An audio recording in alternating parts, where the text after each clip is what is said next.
առաջի հերթին աշխատանքն է պետք։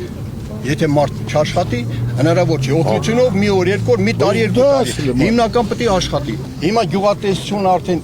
որ կարկանք այդ մեր տարածաշրջանի ամենալավագույն հողերից մեկն է։ Հիմա որ գնաց ամենաքիչ եկամտաբեր կուլտուրան են մշակում, ցորեն եւ գարի։ Պատճառն է որ մարդիկ աշխատում են, ստեղծում են, բայց չեն կարող եկամուտ վերցնել դրանից։ Մարդը համ մշակի, համ տանի վաճառի, այդ մի քիչ դժվար է։ Մի հատ տարածաշրջանում վերամշակման տեղ բացի։ Ինչքան լավ կլինի որ մարդ մինակ մշակելու մասին մտածի։ Տանի տոննաներով գազարը թողի, գայիսաստի փողը գանի բանկում ստանա։ Այո, դրա համար պետք է գյուղնախարարությունը բացված լինի, որ մարդը կարողանա դիմի, սերմնա, մեխանիզմա, բարարտանյութնա, լիարժեք անի։ Ամեն տարածքում դու տեսար օրինակ, որ ես արդեն Վարդենիսում, քանի որ այնտեղի ժողովուրդը մտածելով, որ Ալիևն ասում է Սևանը Ադրբեջանինն է, մտահոգ են, ես այնտեղ մի քանի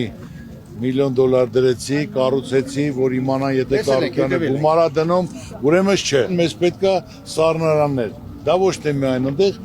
մեր բոլոր տարածքներում։ Ձեր տարածքի հետ կապված